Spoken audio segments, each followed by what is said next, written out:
Starting with news from Sri Lanka, after months of anti-government agitation and mounting pressure, Prime Minister of Sri Lanka, Mahinda Rajapaksa, resigned on Monday. But the situation remains extremely tense and volatile across the country.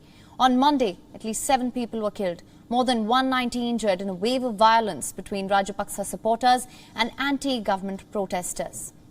On your screens right now are 3 residences of Mahinda Rajapaksa. All of them came under attack. The one in Colombo, surrounded by protesters who ran barricades into the gates of the residence. The other 2 located in other parts of the island nation were set on fire. In another incident, a ruling party lawmaker was shot dead.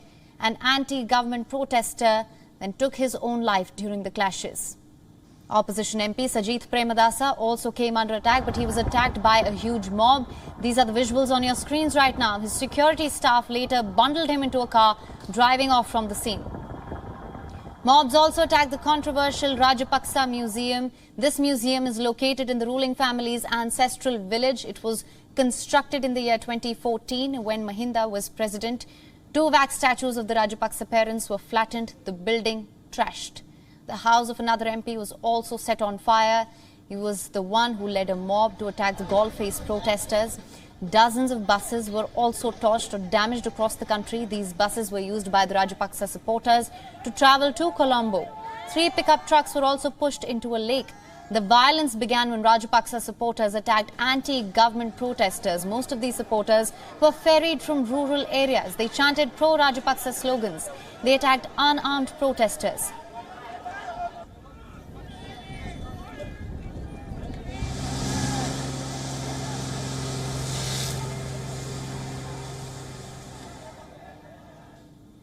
And for more on this, joining us live is Dr. WA Wijewardena, former Deputy Governor of Sri Lanka's Central Bank. Thank you so much for joining us, sir.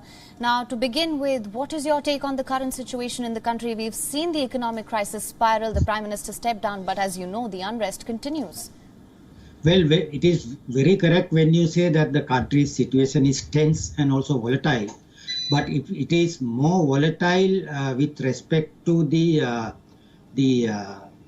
economic and the administrative scenario of the country.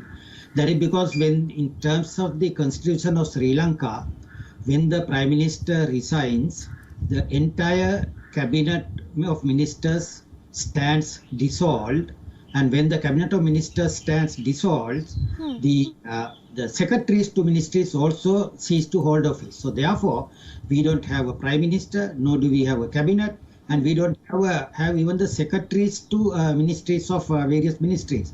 So as a result, the entire administrative structure of the country has now ceased to exist. And until a new prime minister is sworn in by the president, the economic toll of the present tense and the volatile situation is very high, because it has started the negotiations with the International Monetary Fund. But we don't have a Minister of Finance to continue the negotiations, nor do we have a Secretary to Ministry of Finance to do that. And we have been left only with the Governor of the Central Bank, and we don't know whether he will have the mandate from the new government that will be sworn in. So as a result, I see a very gloomy future for Sri Lanka right now. Right, absolutely. In fact, I was just going to come to that. I will in a second. But immediately, what do you think is the way out of this crisis? What steps need to be taken at this point? Well, as the present, as at today, the countries, the people have now risen against the Gotabaya Rajapaksa administration. And if he's an intelligent leader, in my view, he must be able to read the writing on the wall, because the people don't want him to hold that office. So the way out is that he should immediately resign from his post, allow the parliament to appoint a temporary president for the time being, and then the parliament can go to the establishment of an interim government, and under that government there must be a general election immediately held, and people should be given the opportunity to elect the people whom they want to rule them in the future. So this is the only way out politically. All right.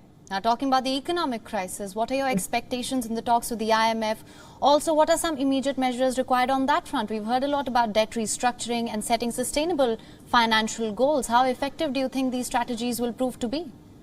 Well, of course, with respect to all these, the negotiation with the International Monetary Fund, the move taken by the Central Bank and the Ministry of Finance for debt restructuring, we have actually placed several steps backward now.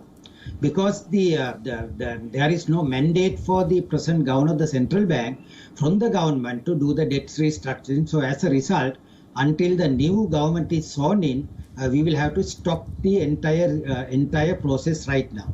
So as a result, actually, I can say with respect to the economy, Sri Lanka has now fallen from the pillar to the post. Because we don't have foreign exchange, as the Minister of Finance had declared in Parliament.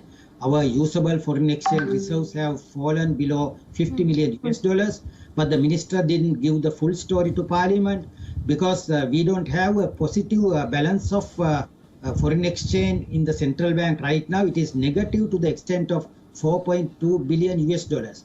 So as a result, we are our central bank is more indebted to the rest of the world rather than holding foreign reserves. So with all these deficiencies there, I don't think we would be able to come out of the present economic crisis immediately, even if we have an interim government in place. Right. Dr. Wijewardena, thank you so much for joining us with your analysis of the situation. Thank you very much. WION is now available in your country. Download the app now. Get all the news on the move.